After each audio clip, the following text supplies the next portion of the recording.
Today is World Polio Day, and all over the world thousands of events take place to celebrate. I'm happy to welcome you all to the UN city in Copenhagen and will remind you that we are live streaming this event. And I especially want to welcome Contract Manager and Ottosen from UNICEF Supply Division and from WHO Regional Office for Europe. I'm happy to welcome Technical Officer Shahin Huseynov and Scientist Eugene Gavrilin.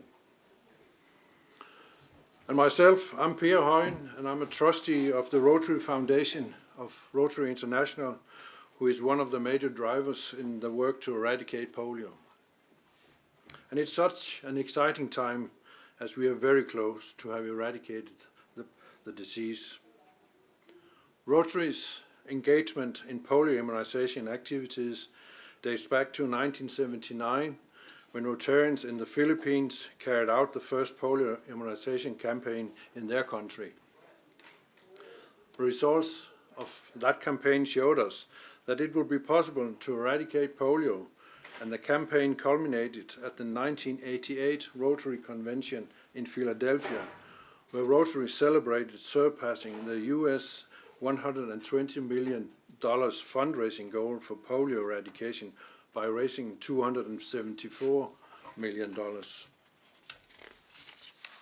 Later that year, thanks to the success of Rotary's fundraising, Rotary demonstrated ability to marshal a legion of volunteers. Rotary was a catalyst for the adoption of the resolution to eradicate polio by the World Health Assembly. So, 2018 marks 30 years since the Global Polio Eradication Initiative, GPEI, was established. GPEI is a collaboration of several partners, which is Rotary, WHO, UNICEF, the US Center for Disease Control and Prevention, and not least, Bill and Melinda Gates Foundation. And why was the GPEI established? By 1988, polio had decreased drastically in industrialized countries, but more was needed to achieve this also in developing countries. Public health leaders recognized that doing so would make it possible to eradicate this disease globally. And since the campaign was launched in 1988, Rotary members has contributed $1.8 billion and mobilized its vast network of volunteers to boost this effort. And as polio eradication is Rotary's #1 priority, we, together with our partners, will continue the work until the world is certified polio-free. During the years, thousands of Rotarians have traveled to 122 countries to help protect more than 2.5 billion children from polio. And to be sure, governments continue support financially. Rotarians around the world have continuously reminded governments about the promise their politicians gave the children of the world when they, in 1988, promised a polio-free world. Advocacy is, as you will understand, also an important task Rotarians are doing. Together, the GPEI partners worked to reach every child, even in the most difficult to reach areas. In conflict areas, health workers walk from door to door to be sure every single child is being immunized. That happens despite the fact that some health workers have been killed while they have worked to reach every child. This is unreasonable and scaring, but it does not make us doubt in what has to be done. Rotarians and our partners will finish the job, so simple as that. The implementing partners use the money to purchase vaccines, strengthen vaccination and surveillance programs, and conduct other activities such as healthcare provider training and production of communication materials. And thanks to this historic collaboration, polio cases have been reduced by 99%, and as of 18th October, just a few days ago, only 20 cases has been reported this year, and just in 2 countries. it's Afghanistan and Pakistan. And we are very, very close to make history. The lesson learned in our efforts to eradicate polio have benefited immunization programs and health systems in general. The capacity created for the polio vaccination programs will continue to benefit other areas of health protection. And now, ladies and gentlemen, it's time to listen to what our experts in the panel has to tell us. And I once more welcome you all and will now hand over to Contract Manager Anne Ottosen.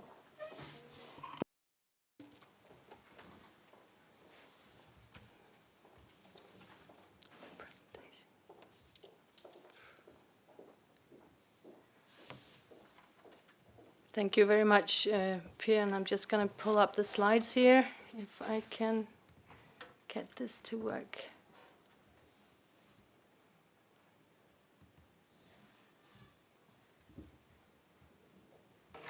So, and thank you also very much for this opportunity to address and be part of this audience today. This is very exciting for us to be here. As Per is saying, we're pretty close.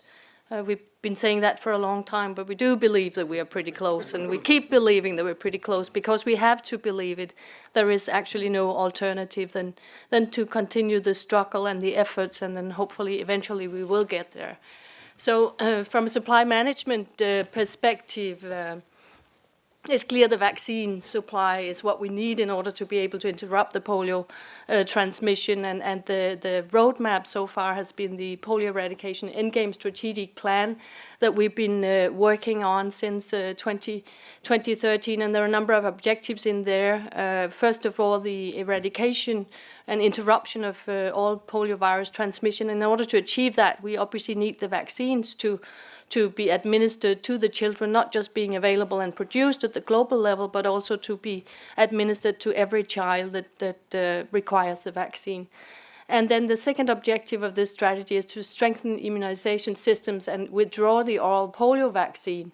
So first of all, from a supply management perspective, this means that we needed to secure sufficient type 2 containing oral polio vaccine up until the point in time when we didn't need it anymore, and then switch in 150 countries in a coordinated manner over 1 month. So that was quite an undertaking. I'm going to speak a bit more to that because we shouldn't forget all of the achievements that's actually brought us to where we are today. Another thing that was required in order for us to actually switch was to have a stockpile of monovalent oral type 2 vaccines available to address any outbreaks that would happen after the switch. And the recommendation was also to have at least 1 dose of IPV available for all of the countries to provide some basic immunity and also boost types 1 and 3. So UNICEF is the procurement agency for the Global Polio Eradication Initiative. Securing the supplies that are required is UNICEF's accountability, and we're working closely with the program to understand what are the needs for the future. So what you see in this graph here is that the bars indicate the number of doses that we've been buying over time, and you will see that in 2007 we purchased 2.5 billion doses of vaccine on an annual basis. At that point in time, India also procured vaccines through UNICEF. That's no longer the case. As you can see, gradually the demand is actually going down, and what we all hope for is that by 2023, 2024, we will no longer need oral polio vaccines because we managed to eradicate polio, and then we will actually withdraw the oral polio vaccine from the global scene.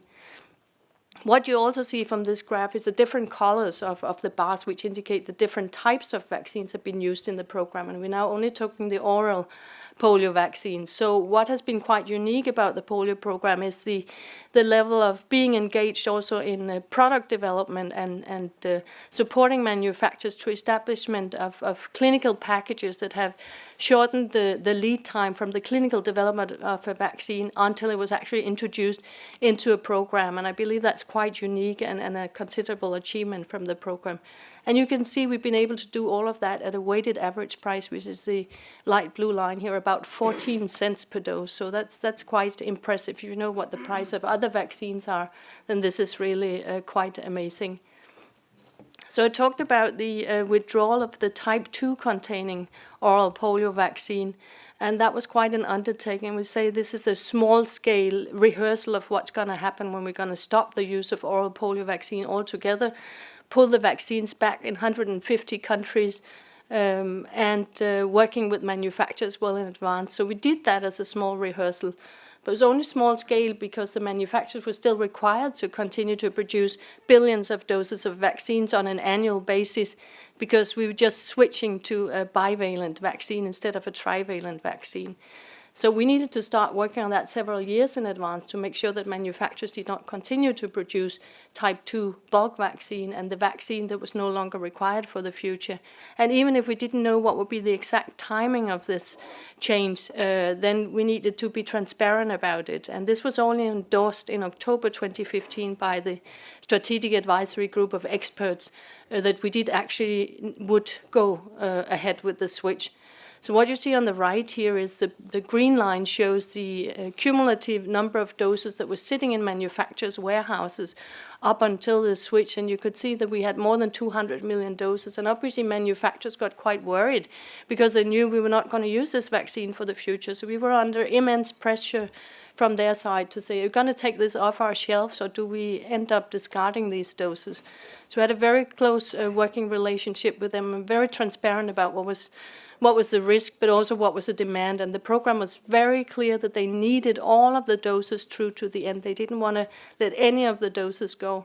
So what ended up was actually that we had 64 million doses at the global level out of 1.2 billion doses we purchased over the last 18 months. So we were quite happy with that. And we also entered into an agreement with manufacturers to compensate them for the actual cost that had to produce that vaccine, so that they didn't have a financial loss. And programs were also concerned that they didn't have enough doses, but it all ended up quite in a good state. And I think this is an important lessons learned also when we go to the next phase, where we're going to stop altogether using OPV, because considering the investments industry has in capacity and people to produce billions of doses on an annual basis.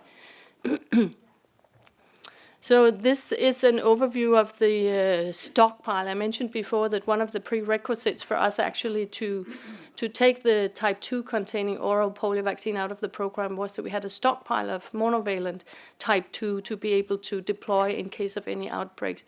And the green line here is the cumulative availability in the stockpile over time. And the blue bars are actually the incoming supplies into the stockpile. And you should know that it takes up to 12 months to produce a vaccine, provided that you have the bulk available. If you don't have the bulk available, it can actually take up to 2 years, so that's quite an important piece of information. The red arrow here shows us where are we today. We're actually below 30 million doses, which is a place that we're not very comfortable about being, because there's still 164 million doses have so far been deployed to the field, the majority going to Nigeria and DRC. But we do have 69 million doses coming into the stockpile shortly. The yellow line indicates 100 million doses, which is what the program has indicated they want as a minimum stock, but that only came after we were actually starting up on this. So that's what we're aiming to achieve for the future, to have this as a preparedness stock.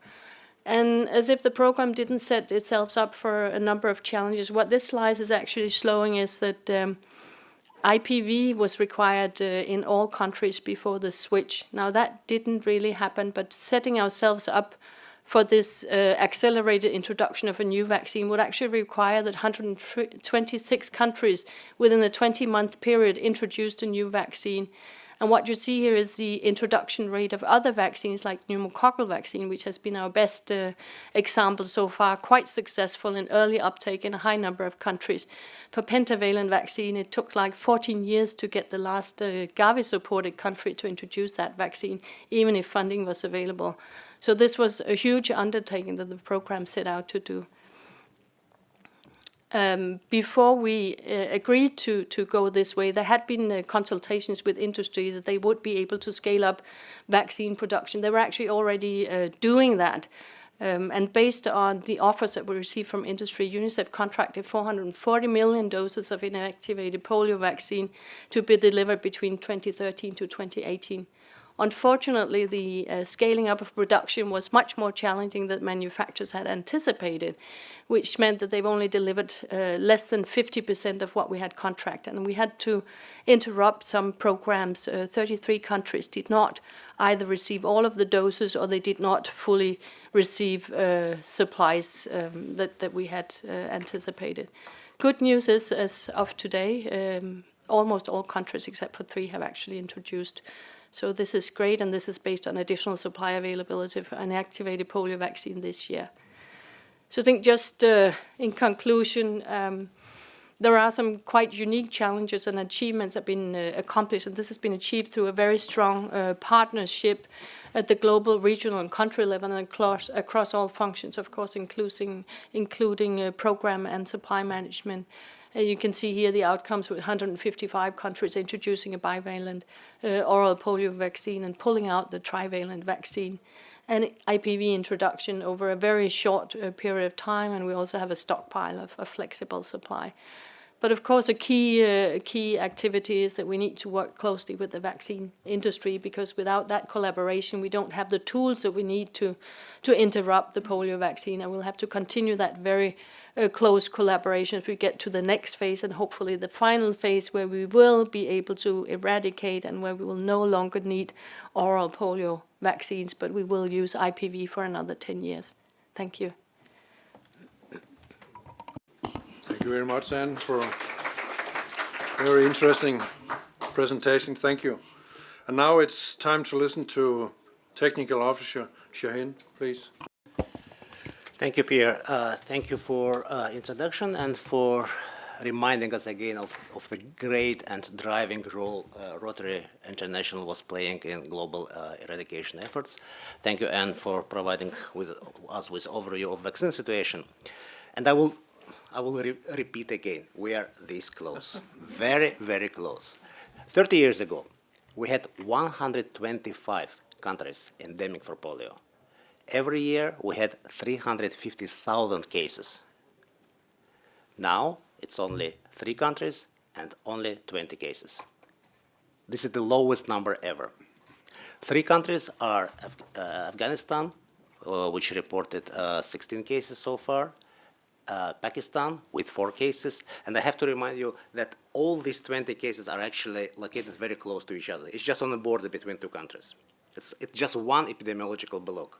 It means that it's only one place where we have to intensify our efforts and so wipe this disease away. And the 3rd country which we count as an endemic is Nigeria, but we didn't have any case in Nigeria since 2016. The only reason why we are still keeping Nigeria as an endemic country, it's because of uncertainty. The north of Nigeria, as you may be aware, it's a conflict zone. It's controlled by militants. They do not report. There is very little access. We simply cannot be sure that there is no polio there. That's the only reason we're keeping this country as an endemic. But I repeat, there was no case reported to us from Nigeria since 2016. Coming back to our region, we in Europe are free from polio since 2002. The last case was reported in 1998. It was in Turkey. In 2002, the Regional Certification Commission declared Europe as polio-free. And being proud of that, we are also proud of the fact that we in Europe serve as a model for the entire world, for the world community, what will happen after the global certification. So the Global Certification Commission, the GPI, they're actually learning from the experience of European region on what to do after the eradication is certified. 3 major strategies of post-certification plan are detect, protect, and contain. Detect, it means that we need to have a very sophisticated, very good surveillance system to allow us to find the virus wherever we have it, wherever it can appear. The gold model is, of course, surveillance for acute flaccid paralysis, but here in European region we're employing the variety of models. We have environmental surveillance, we have enterovirus surveillance, we have countries which are doing AFP, we have countries which are doing the mixture of all these surveillance systems. Protect, it's about providing people with immunities, providing them with vaccines. Yes, there are problems with vaccines. What we, in our region, before we started this biggest exercise on switch, which Anne was talking about, we already had 33 countries which were using IPV, mostly in the western part of the region, but also some of them are in the east. 20 countries successfully removed type 2 oral polio vaccine from their immunization systems, and till now, all countries which didn't have IPV have already successfully introduced that. Yes, there was delay. We had 5 countries which were delayed because of global supply issues, but as of today, I mean, as of a few months ago, all 53 countries in our region are using IPV, which is a big progress. I'm not going to talk about the third issue, which is containment. We have experts here who will talk about that. But another major activity, a major block of activities which we are doing is risk assessment and preparedness. Every year, we collect information from all 53 countries on surveillance, on their population immunity, on their preparedness activities, and under preparedness activities I mean the availability of their plans, on availability of their, the fact if they have tested these plans, if they conducted simulation exercises in the countries. We analyze that and we provide this information to the Regional Certification Commission. Regional Certification Commission, based on that, grades the countries, all 53 member states of the European region, according to their risk for potential transmission of after introduction of the virus.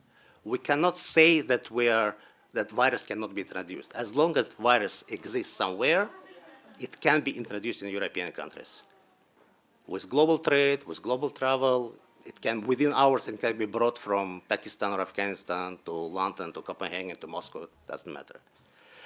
We're assessing the risk of transmission following introduction or following containment breach or others. The latest assessment, which was done in June this year, said that we have only 3 countries in the European region which are in the high risk. And these countries are Ukraine, mostly because of their low population immunity, Bosnia and Herzegovina, because of problems with coverage and problems with surveillance, and Romania.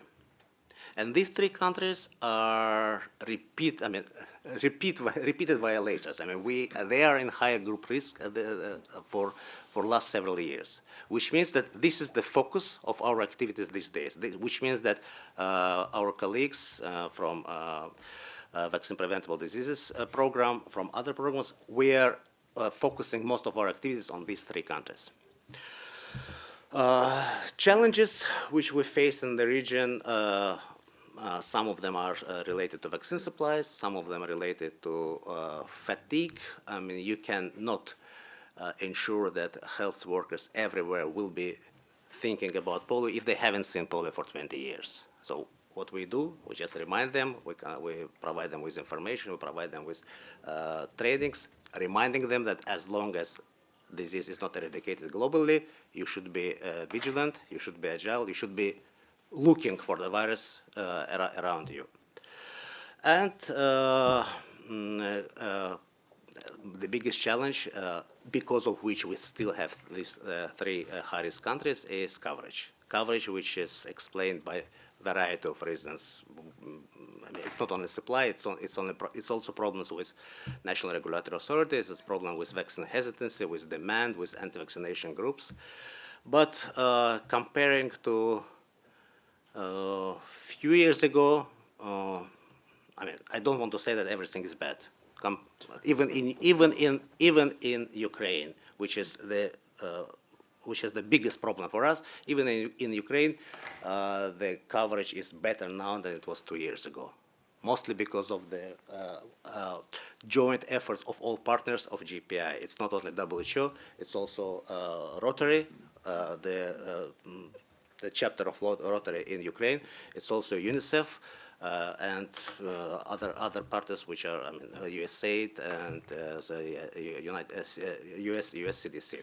So the work is going on. We are very optimistic, and we think that we are contributing a lot to the fact that, to the hope that this year will be the last year with virus in the world. That's all. Thank you very much. Thank you very much, Shane. I do hope you have a right when you're saying this will be the last year. Hopefully it will. But still, we have some more years to go. So now I would like to turn over to scientist Eugene, please. Thanks, Per, and thanks for my two speakers before me, because they've provided a nice backdrop of the narrative, so I can dive right into my technical area and my responsibility, which is poliovirus containment. And I'll try to explain to you in a couple of next weeks what, a couple of minutes what's it all about. So I'm going to be talking about a virus in a bottle, and you might be wondering, what does it have to do with what my fellow speakers were talking about? Shahin used the term introduction of virus into a vulnerable population that is not protected against poliovirus. And that introduction can happen either through natural causes, in other words, a contact with an infected individual, but can also happen because someone had a contact with that virus in a glass bottle that is kept somewhere in a lab or in a vaccine production facility.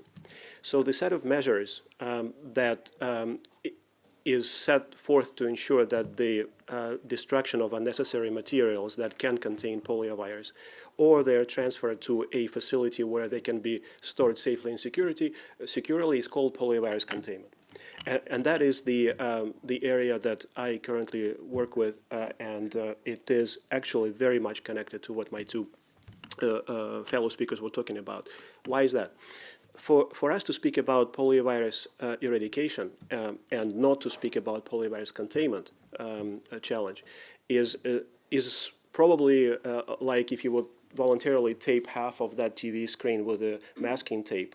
You could still see the picture, but you would only see half of it because the poliovirus containment, for the reasons that I've just mentioned, is the other half of polio eradication. We cannot be sure that poliovirus would not cause any harm or unleash any human suffering or death in population or vulnerable people that are not protected if we will not take stock of what's being kept in our laboratories and in our facilities, or make an effort to make sure that those stocks that are not necessary, not critical for the production of vaccine or for the research and development that would contribute to the development of vaccines, that those stocks are destroyed, because this is the only sure way to reduce the risk.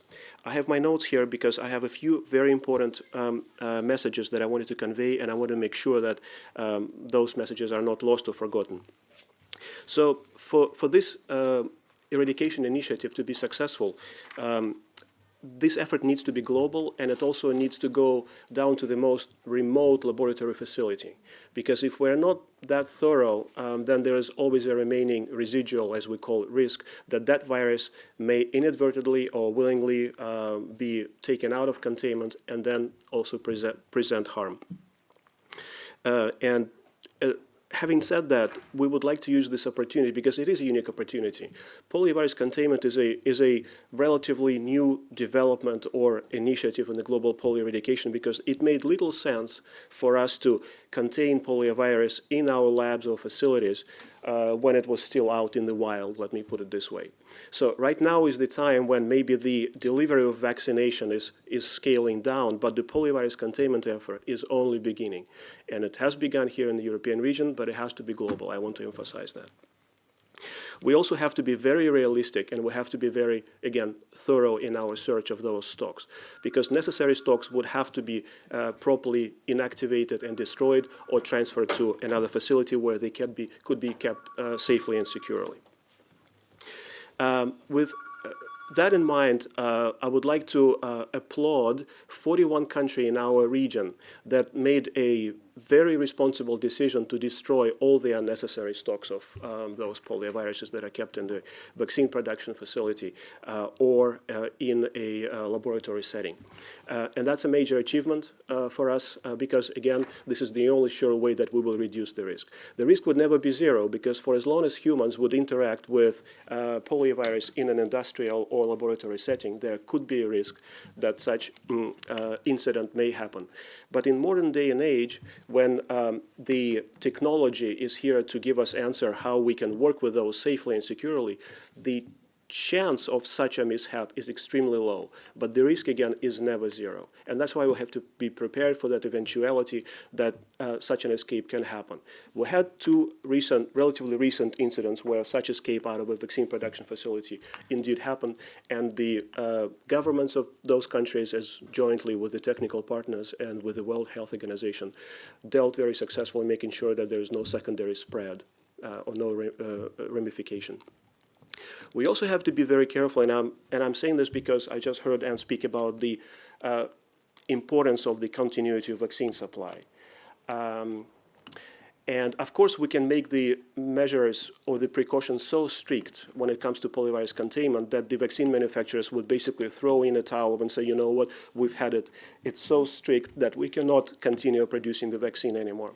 So we have to find that balance between safety and security and the possibility for vaccine manufacturers to produce the vaccine that the world still needs to make sure that we protect the people who are still vulnerable or make a critical stockpile of vaccine to respond to those potential incidents that I spoke about. We also have to be very careful that we do not create any marketing disadvantages because we cannot apply a very strict set of rules to a manufacturer A and apply a completely different set of rules to a manufacturer B. Those set of rules would have to be global and they would have to be comparable. And that's what WHO is doing now by creating a set of guidelines. Some of them are very voluminous and only targeted for professional audience because they are the ones who would have to make sure that the vaccine is produced in the most safe and secure manner, or if it's a laboratory setting, that the virus has been manipulated with in a safe and secure manner. But the message that I want to convey to the general public audience that the European member states, and I would hope that globally, the public health authorities of those countries, they've amassed a huge amount of expertise on how to not only to prepare for such eventuality or mishap, but also how to deal if that mishap ever happens. We are confident about this because we have seen their commitment when all countries of the European region signed a WHO Health Assembly resolution that was dedicated for containment earlier this year.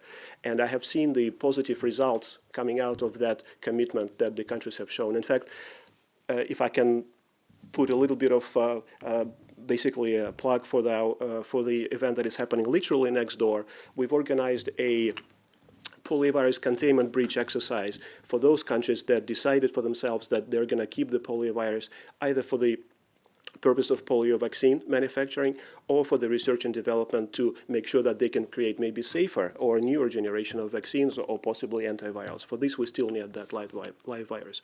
So those countries have sent their delegations to us here in WHO Europe so that we can jointly prepare and compare our notes in terms of the emergency preparedness plans and maybe borrow from each other positive experience because we tend to glide over what we are good at and we focus on our problems and challenges. But I think the forum right here that we've provided to the member states is that they can share also the positive experiences that the other countries can take back to their countries and make sure that the work with poliovirus under the containment guidance and provisions is done safely and securely. I think with this, I will stop and answer any questions, if any. Thank you.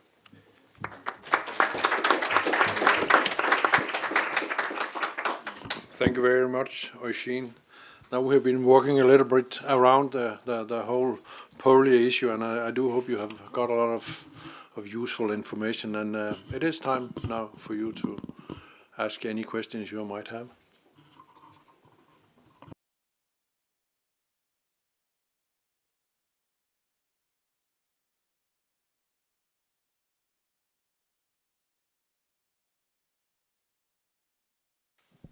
Yeah, Björn Sebitz, I was in this house at the cultural night also, where we had a fantastic exhibition. And one guy from Red Cross came to our stand and told us that in Syria they still see polio. I couldn't give him a proper answer, so hopefully you can tell me what is the situation in Syria.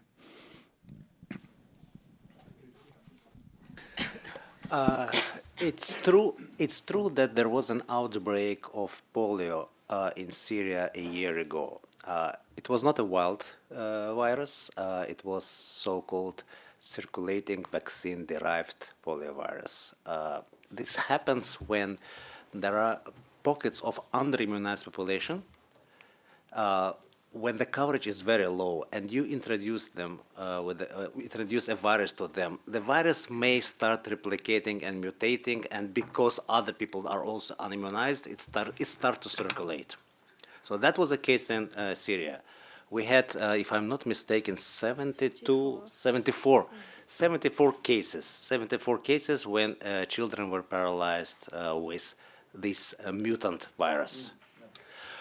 There was a big response,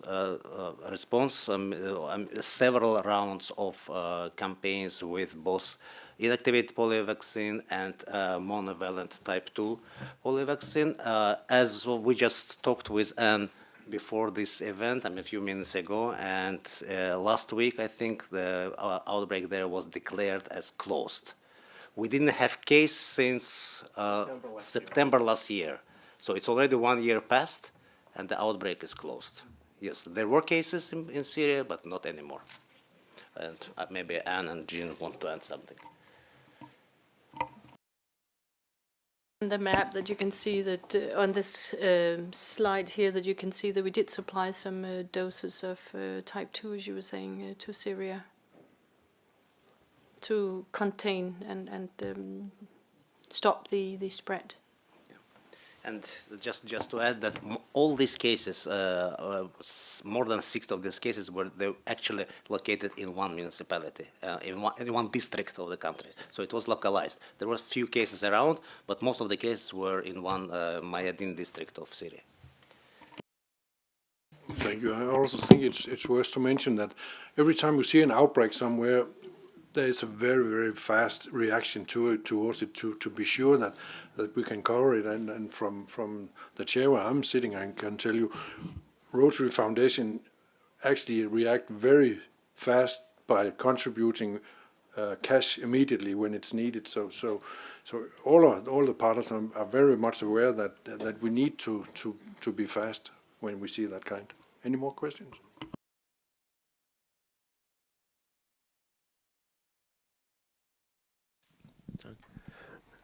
Thank you. My name is Niels Fransen. I'm a film director.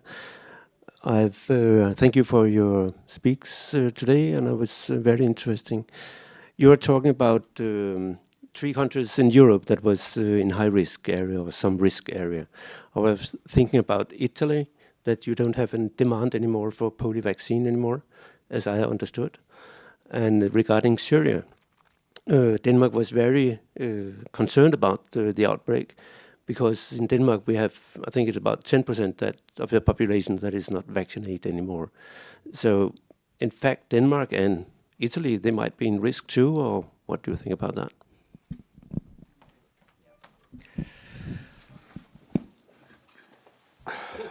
Okay.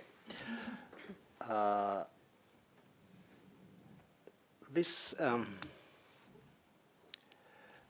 answer the second part of your question first. Yes, if there are unvaccinated people, there is a risk. I mean, it's obvious, and this is why we are having all these events. That's why we are talking about this so loudly and so often. It's because by having unvaccinated population, we are putting ourselves in the risk. There is no analogy of Denmark and Syria, though, because there is no risk for introduction of CVDPV in Denmark because use of inactivated polio vaccine. And the first question was about 3 high-risk countries in?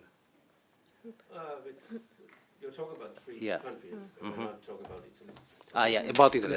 Thanks for reminding. Yes, I just forgot. Italy, I mean, when I said that there are 3 countries which are high risk, it doesn't mean that there are no problems in other countries.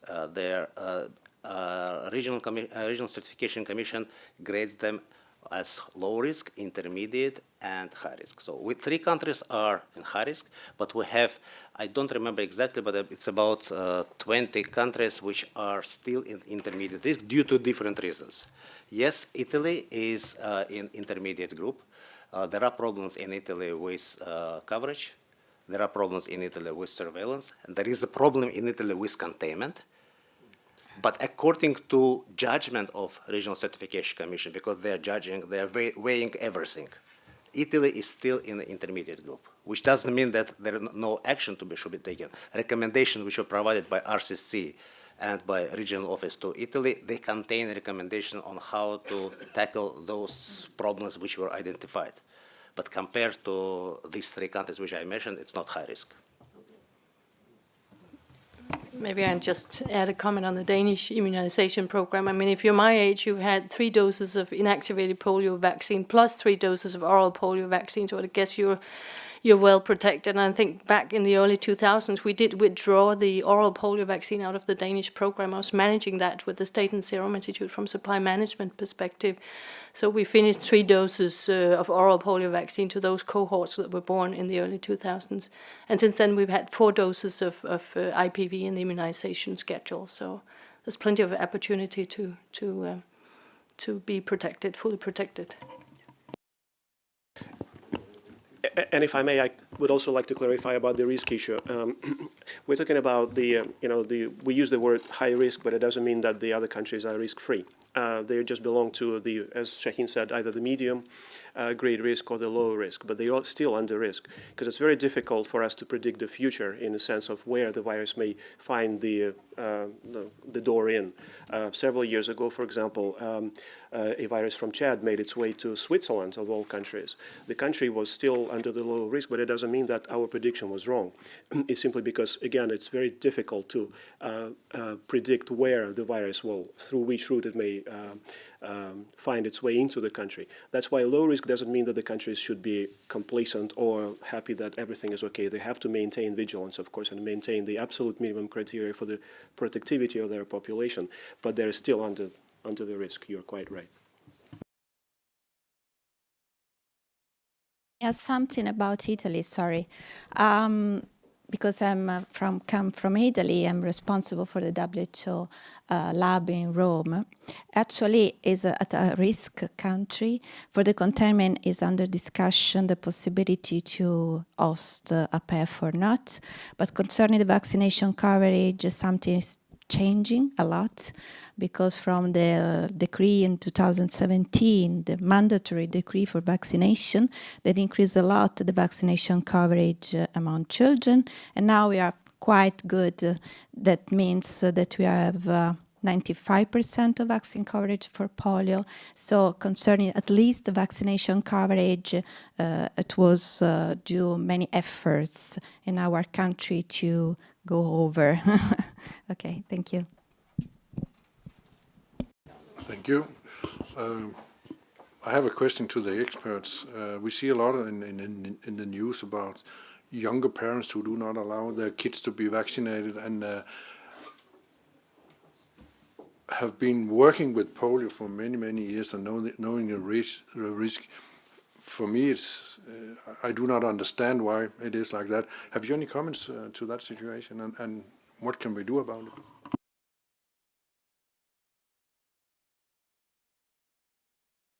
I will try to answer. There is a huge problem with vaccine demand and vaccine hesitancy in the European region. It's less, though, with regard to polio vaccine. Maybe because the consequences of not vaccinating with polio are bigger, more dangerous. That people still think that even if they refuse from measles vaccine, even they refuse from hepatitis vaccine, they still go and they allow their kids to be vaccinated against polio. Maybe that's why events like these are important. We have experience from some countries in the European region where there was decreased demand for polio vaccine, but when you demonstrate them pictures, when you show them what's happening to their peers in the countries where the cases are present, where because of low vaccination the children get paralyzed, everything changed. Again, talking about Ukraine, it was extremely difficult when they had a case of 2 cases of CVTPV in 2015. It was extremely difficult to persuade public to agree for mass campaign. The only thing which, I mean, not the only, but one of the major things which helped is that we showed them facts, evidence from early outbreak in Tajikistan, where we had more than 450 cases, 474 cases. When they saw what can happen to their children, and they saw pictures of paralyzed children from the country which used to be part of their own country, which is, I mean, it felt so close to them that perception of people has started to change. So maybe I cannot answer your question completely, but we know that there are problems, but we also know what to do to avert these problems. And maybe I can ask Katarina to complement, because she's part of the team which is working on vaccine demand. Can I just add that we see a lot of human beings moving around in Europe nowadays, coming from the dangerous parts of the world, and they actually can carry the virus to our country. So from my perspective, it's really important that we can convince our youngsters to make sure that their kids are vaccinated, not just from polio, but the other diseases as well. Any more questions? Yes, please. Sorry, not a question, but I'm just part of Shahin and Eugene's, the unit here. And I think just to complement what Shahin said, there's a very, very valid point that you are raising about young parents and others not seeing the value of vaccination and having an hesitant attitude towards approaching vaccination. And I think this is such an apt opportunity today to see that this whole program of vaccination immunization is actually a victim of its own success. Today, the newer parents would never see a polio case. So they don't see the value this whole vaccine has allowed us to stand on our feet and to lead a life which, what Shahin was telling, 300,000 cases. And we saw the iron lungs that day. I'm sure that was the evening discussion, was who in this audience who came over and saw that iron lung wants to be there and just like that for 60 long years or whatever time they survived. And I think the parents these days, because they don't see it, they don't see what a disease can do, both in terms of disability and also death. So, and I think this whole issues around vaccine hesitancy and people not seeing the disease is very open, wide open. This is also, I think, brings back to the point that which you started this whole thing, is I think it also bestows indeed a responsibility on each one of us to make sure these success stories are laid out and bring to the point which Eugene was telling. Indeed, we get plugged into all the challenges, but we fail to also pat our back about what we all have done, what Rotarians have done, what WHO, UNICEF, and other partners have done. So, and I think that just to summarize is that this is a responsibility of everybody here to show that we tell to the world what the successes had been, but also remind us every time the challenges which still remain for us to achieve that. Sorry. Thank you. Thank you very, very much for those comments. I appreciate it very much. Thank you. Yeah? More questions? You got the chance now.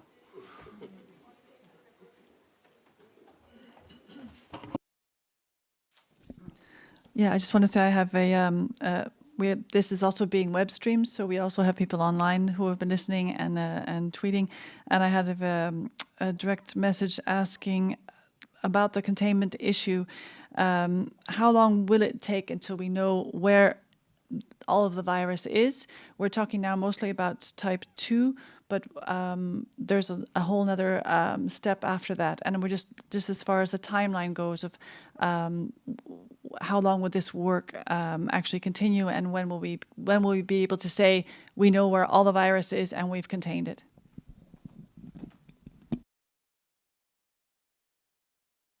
Yeah, thanks for the question. I'm sure that you would like to hear the answer as tomorrow we will be finished. And I wish I could responsibly give you such an answer, but unfortunately I cannot. Tomorrow is an impossible deadline, as well as next year would be probably an impossible deadline. If we, again, referring back to what I said earlier, if we do it thoroughly and responsibly, effectively, the world would never be sure that 100% of those unclaimed stocks are under lock and key or properly destroyed. If anything, that the variola, the smallpox eradication program, taught us that even up to today, a year or two would not pass without us discovering a vial here and there. That is not to say that that discovery creates an existential threat to humankind. No. As I said, the governments are prepared and they know how to deal with such eventuality. And WHO always is a witness to the destruction of those vials. And the same thing will be happening with the poliovirus stocks. In the containment program, we have a path that we call phase 1. Without going too technical into detail, that phase of containment would be dealing precisely with inventorying all the known stocks and then asking countries to make a final decision on what they want to do with those stocks. Again, there are 3 options: destroy, transfer it to a known facility, or to create a facility within your national borders to keep it safely and securely. And that decision is not a mean feat, I assure you. Countries, we heard Italy is still grappling with that question because they need to weigh the risks of assuming that responsibility and also the need to maintain such stocks for whatever reason, be it a production of a vaccine or a research and development to produce a vaccine of the future. So there is no real defined deadline for this because, again, referring back to the experience of smallpox, we have to continue this phase 1, I would say, for as long as we're determined to contain poliovirus and for as long as we want to remain poliovirus-free as a planet. That's why we emphasize the importance that every member state in Europe and, of course, beyond would have an institution, what we call a National Poliovirus Containment Coordinator.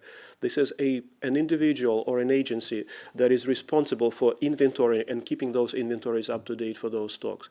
So using, again, this unique opportunity, and if some of the public health authorities are listening, I would really encourage them to empower this institution of NPCC, the National Poliovirus Containment Coordinators, to make sure that this works out.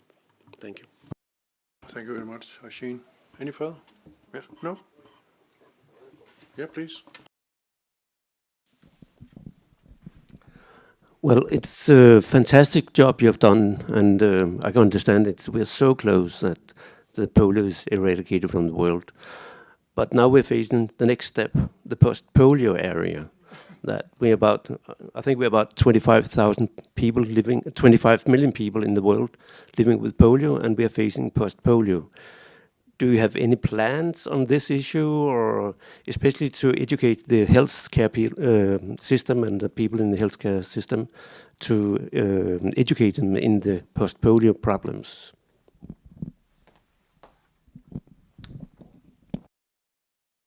From Rotary's perspective, I can say we are focused on eradication. That's our job so far. And a lot of Rotarians around the world have been asking, what are we going to do next, and blah, blah, blah. We do not do anything next before this job is done. So that's what we are focused on.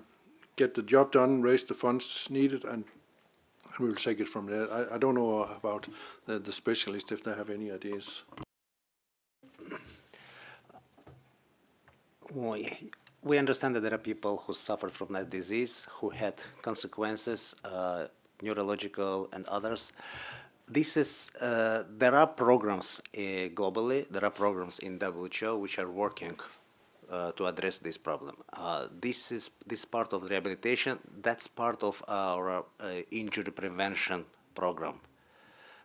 Unfortunately, neither me or my colleagues are working in this area, so we cannot really provide exact answer, but I know that there are programs both in countries, both in industrialized countries and in developing countries, which are working on that. And the only thing I can say is that these people will not be forgotten. I mean, there will be something done for them, but it's not part of polio eradication.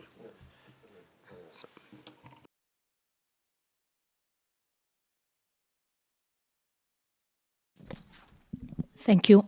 I'm working in WHO Geneva in the polio group as well. Just maybe to complement and to respond.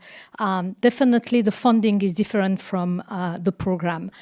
During the last WHO assembly, there was all the member states have voted for a post-certification plan, which captures different components in terms of surveillance, in terms of immunization, in terms of containment. So their core function that will continue. The funding will be another discussion, but member states also have acknowledged the legacy of the polio investment that will be transferred to the other program. That could be emergency, EPI, and so on. So do not be afraid that there will be nothing when the certification will come, but member states are already working on that and have moved forward with this approval of plan, which is, I guess, accessible through the WHO website. Thanks. Thank you very much. It was nice info to get, I think. Thank you. More questions? No? Okay. So I would like to thank each one of you for sharing your valuable information with us, and I'll thank our public to be here. It was nice to get an opportunity to inform you about what is going on, and as you will know, it's a very, very important job we are doing, and I was surprised to get to know from the technical point of view, because there's still a lot of stuff to tell us. So thank you all, and go out there and tell about the job we are doing, and help us finish the goal. Thank you.